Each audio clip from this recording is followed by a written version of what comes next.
உலகத்தமிழ் நெஞ்சங்கள் அனைவருக்கும் வணக்கம்.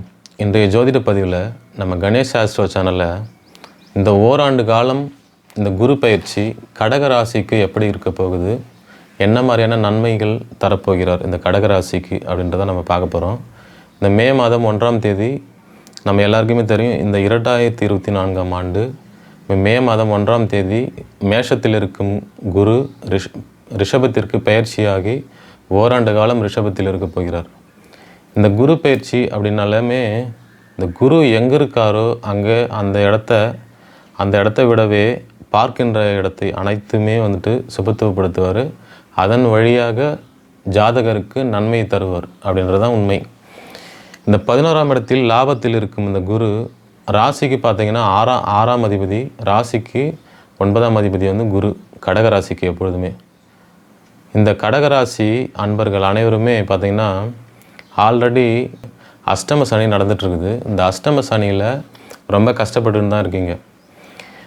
அதாவது சூழலுக்கு தகுந்த மாதிரி, அதாவது வயதிற்கு ஏற்ற போல் ஒரு சில சாதகமற்ற பலன்கள், சாதகமற்ற அனுபவங்களை நீங்கள் உங்களுடைய வாழ்க்கையில் சந்திச்சிட்ருக்கீங்க. வேலை செய்கிற இடமாக இருக்கட்டும், குடும்பமாக இருக்கட்டும், அதாவது குடும்ப உறவுகள், அதாவது எக்கனாமிக்கல், அதாவது பணம் சார்ந்த விஷயங்கள் அனைத்திலுமே ரொம்ப கஷ்டப்பட்டு தான் இருக்கீங்க. ஏன்னு கேட்டிங்கன்னா 8ல் இருக்கிற சனி பார்த்திங்கன்னா உங்களுடைய ராசிக்கு 2ஆம் இடத்தை பார்ப்பார். 2ஆம் வீடுன்றது தனம், குடும்பம், வாக்கு, இது எல்லாமே குறிக்கக்கூடியது 2ஆம் இடம். இந்த 2ஆம் இடத்தை பார்க்கும்பொழுது மிக மிக சாதகமற்ற பலன்களை மட்டுமே கொடுத்து கொண்டிருக்காரு. ஆனால் இப்போ இருக்கிற இந்த குரு பயிற்சி பார்த்திங்கன்னா உங்களுக்கு அதெல்லாம் கொஞ்சம் அந்த தாக்கத்தில் நீங்கள் இருந்தாலுமே ஒரு சில விஷயங்கள்லாம் உங்களுக்கு வெற்றியை தரக்கூடியது அப்படின்னே சொல்லலாம். வெற்றி கண்டிப்பாக கிடைக்கும். ஒரு செயல் செய்கிறீங்க அப்படின்னா வெற்றி கிடைக்கும். 5ஆம் இடத்தை 7ஆம் பார்வையாக 11ஆம் இடத்தில் இருக்கு குரு 5ஆம் வீட்டை பார்க்கிறார். பூர்வ புண்ணிய ஸ்தானத்தை பார்க்குறாரு. அப்போது அந்த பூர்வ புண்ணிய ஸ்தானம், அப்புறம் 5ஆம் இடம் அப்படின்னு எடுத்துட்டாவே குரு 5ஆம் இடம் எடுத்துட்டுனாவே குழந்தை பாக்கியம், குழந்தைகளால் நன்மை, இந்த விஷயங்கள் எல்லாமே அடங்கியிருக்கு. குலதெய்வமும் அங்கே தான் அடங்கியிருக்கு. அப்போ 5ஆம் இடத்தை குரு பார்க்கும்பொழுது குலதெய்வ வழிபாடு இவ்வளோ நாள் பண்ணலன்னா நீங்கள் போவீங்க.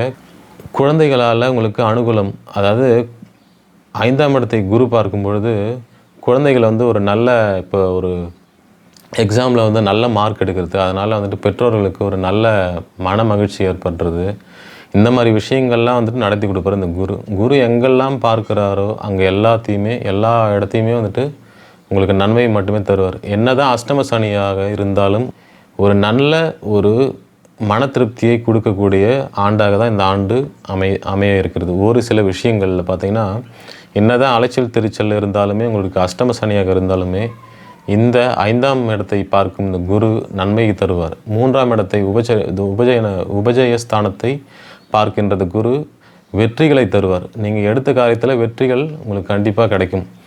மன அழுத்தம் ஒரு பக்கம் இருந்தாலும் வெற்றிகள் ஒரு பக்கம் நடந்துட்டு தான் இருக்கும். அதே மாதிரி பார்த்திங்கன்னா 5ஆம் இடத்தை பார்க்கின்ற அந்த குரு, உங்களுடைய ராசிக்கு 5ஆம் இடத்தை பார்க்கின்ற அந்த குரு நல்ல ஒரு கோயில் நிர்வாகத்தில் இருக்கீங்க. அதே மாதிரி பார்த்திங்கன்னா சொத்து, அதாவது பூர்வீக சொத்து கிடைக்கிறது, அதாவது பூர்வ புண்ணிய ஸ்தானத்தை பார்க்கறதுனால உங்களுக்கு குலதெய்வ வழிபாடு போய் பண்ணுறது, ட்ரஸ்ட்டு, இந்த மாதிரி விஷயங்களில் கோயில் சம்மந்தமான விஷயங்களில் நீங்கள் இருக்கீங்கன்னா அதில் உங்களுக்கு பேர் புகழ் கிடைக்கிறது, இந்த மாதிரி விஷயங்கள் எல்லாத்தையுமே குரு ஏற்படுத்தி கொடுப்பாருன்னு தான் சொல்லணும். சரி, திருமணம் ஆகுமானா அதுவும் கண்டிப்பாக இந்த ஆண்டு உங்களுக்கு நடந்தேறும். 11ஆம் இடத்தில் இருக்கும் குரு 9ஆம் பார்வையாக மகரத்தை பார்க்கிறார். உங்களுக்கு ராசிக்கு 7ஆம் வீடு மகர வீடு கலத்தர ஸ்தானத்தை பார்க்கிறார். அப்போது குரு 7ஆம் வீட்டை பார்த்து 7ஆம் வீட்டை சுபத்துவப்படுத்தி, இன்னும் கேட்டிங்கன்னா 7ஆம் வீடு பார்த்திங்கன்னா அஷ்டம சனியில் இந்த விஷயங்கள் எல்லாமே நடக்கும். என்ன தான் மன அழுத்தம் இருந்தாலுமே உங்களுக்கு இந்த திருமணம் அமைப்பு, அப்புறம் பார்த்திங்கன்னா குழந்தை பாக்கியம், இந்த அமைப்புகள் எல்லாமே நடத்தி கொடுப்பாரு. அந்த சூழலில் பார்த்திங்கன்னா இந்த நிலையில் பார்த்திங்கன்னா உங்களுக்கு குரு 7ஆம் வீட்டை பார்த்து உங்களுக்கு திருமணம் என்ற விஷயத்தை உங்களுக்கு ஏற்படுத்தி தருவார். ஆல்ரெடி உங்களுக்கு கணவன் மனைவிக்குள்ள பிரச்சனைகள் இருக்குது, பிரிஞ்சிருக்கீங்கன்னாலுமே இந்த காலகட்டங்களில் உங்களுக்கு 7ஆம் வீட்டை பார்க்கும் இந்த குரு ஒரு ஒற்றுமையான குடும்ப ஒற்றுமை, கணவன் மனைவிக்குள்ளே வந்து பார்த்திங்கன்னா ஒரு ஒற்றுமை தரக்கூடிய ஒரு ஆண்டாக தான் இந்த ஆண்டு முழுக்கவே இருக்குது இந்த கடகராசி அன்பர்கள் அனைவருக்குமே. சரி, அப்படியே பார்த்தீங்கன்னா அடுத்து ராகு பார்த்திங்கன்னா உங்களுக்கு 9ஆம் இடத்தில் பாக்கியத்தில் இருக்கார். பாக்கியத்தில் குரு ராகு இருப்பது ஒரு நல்ல அமைப்பு தான். ஒரு விதத்தில் பார்த்தீங்கன்னா எந்த இடத்துல நிற்கிறாரோ அது அந்த அந்த இடத்த வந்து பெருக்கி கொடுப்பார், அதிகப்படுத்தி கொடுப்பாருன்னு தான் சொல்லணும். இருப்பினும் உறவு சார்ந்த விஷயங்களில் கொஞ்சம் ஒரு சில சிக்கல்கள் கொடுப்பாரு. இது இப்போ 9ஆம் இடத்துல வந்துட்டு ராகு இருக்கும்பொழுது தந்தை வழிகளில் கொஞ்சம் ஒரு சில சிக்கல்கள், தந்தைக்கு வந்துட்டு உடம்பு சரியில்லாமல் போகிறது, இந்த மாதிரி விஷயங்கள்லாம் வந்து இந்த கடகராசி அன்பர்கள் அனைவருக்குமே வந்துட்டு கொடுக்கறதுக்கான வாய்ப்புகள் இருக்குது. இதை தவிர்த்து வேறு அனைத்து விஷயங்களும் பார்த்திங்கன்னா உங்களுக்கு இந்த குரு இந்த ஓராண்டு காலம் இந்த மே மாதம் பயிற்சியாகக்கூடிய இந்த குரு பகவான் 3ஆம் இடத்தையும் உங்களுடைய 5ஆம் இடத்தையும் உங்களுக்கு 7ஆம் இடத்தையும் சுபத்துவப்படுத்தி நல்ல வெற்றிகளையும் குழந்தை பாக்கியத்தையும் திருமண பாக்கியத்தையும் கொடுக்க போகிறார். உங்களுடைய வீட்டில் திருமணம் சார்ந்த விஷயங்கள், குழந்தை பிறப்பு சார்ந்த விஷயங்கள் எல்லாமே நடந்து மிக அமோகமான ஒரு ஆண்டாக தான் இந்த குரு உங்களுக்கு தரப்போகிறார் என்றது மாற்று கருத்தே இல்லை.